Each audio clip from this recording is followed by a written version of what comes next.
বিশ্বাসে হোৱা নাই যে চুপাচুপি মুক্তিৰ ৩০ দিন হ'ল।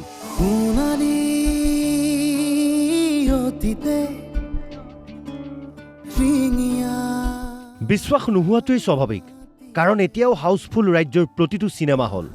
৩০ দিন নহয় যেন মুক্তি পোৱাৰ ৩ দিনৰ পাছৰ দৃশ্যহে এয়া।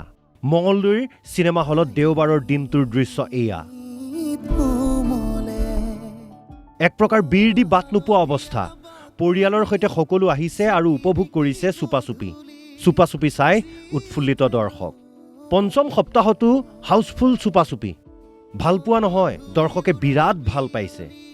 চুপাচুপিৰ পাৰ্ট 2 লাগে দৰ্শকক। বহুত ভাল লাগিলে আৰু আশা কৰোঁ যাতে নেক্সট পাৰ্টটো সোনকালে দেখি পাওঁ। বহুত ভাল লাগিলে, বহুত বেছি ভাল লাগিলে। এয়া দৰ্শকৰ মৰম, আদৰ, স্বতঃস্ফূৰ্ত ভাল পোৱা। সেইবাবে সকলোৱে সমস্বৰে কৈছে প্ৰকৃতাৰ্থত এখন ভাল চিনেমা চালোঁ। খুবেই ভাল লাগিছে। ইয়াৰ ৱেব ছিৰিজটো চাই বেছি ভাল পাইছিলোঁ, তাতকৈ এইটো আৰু ভাল লাগিছে। মানে এনেকুৱা কাহিনী আমি বৰ্তমান আশা কৰাই নাছিলোঁ, কিন্তু আজিৰ পৰা 20 বছৰ আগৰ গাঁৱৰ যি চৰিত্ৰ, অন্ধবিশ্বাস, কিন্তু কিছুমান মানে অভদ্ৰামী মানুহৰ গোটেইখিনি কথাই আমাক দেখুৱাইছে। চুপাচুপি চালোঁ, আমাৰ অসমীয়া চিনেমা ভাল হৈছে, সকলোৱে চাব, আমিও সকলোৱে চালোঁ। ইয়াৰ যিটো এণ্ডিং হৈছে আনএক্সপেক্টেড হৈছে, আৰু মাজতে জুবিন দাৰ মিমিক্ৰি কৰিছে। মই ভাবিছিলোঁ সঁচাকৈ জুবিন দা ওলাব, বাট বহুত ভাল লাগিছে। চবে চাব পৰাকৈ ভাল। যোৰহাটতো একেই পৰিৱেশ। হিলদোল ভাঙি এতিয়াও আহি আছে দৰ্শক।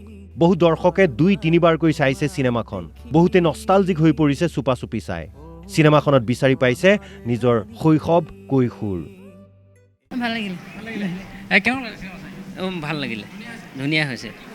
খুব বেছি ভাল লাগিছে, খুব ধুনীয়া ষ্টৰী, আৰু এক্টিংটো সকলোৱে বহুত ভাল হৈছে। চাব সকলোৱে বহুত ভাল পাব চাই। কি ক'ব? একদম ভাল লাগিলে, আল্টিমেট। ভাল লাগিলে, বহুত ভাল লাগিলে চাই। ভাল লাগিলে বহুত। ভাল লাগিলে। হিন্দী চিনেমাৰ আগ্ৰাসনক উফৰাই এটা শক্তিশালী বাৰ্তা দিলে চুপাচুপিয়ে। সেইবাবে মুক্তিৰ 30 দিনৰ পাছতো দৰ্শকৰ ইমান মৰম আৰু সঁহাৰি।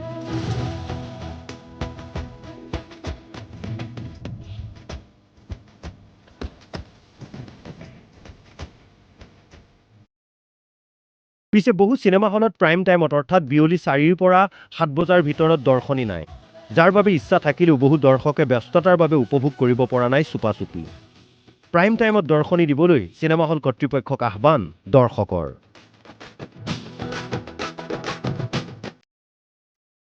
যোৰহাটৰ পৰা চন্দন কলিতা আৰু মঙলদৈৰ পৰা গৌতম চহৰীয়াৰ ৰিপৰ্ট, অসম লাইভ 24।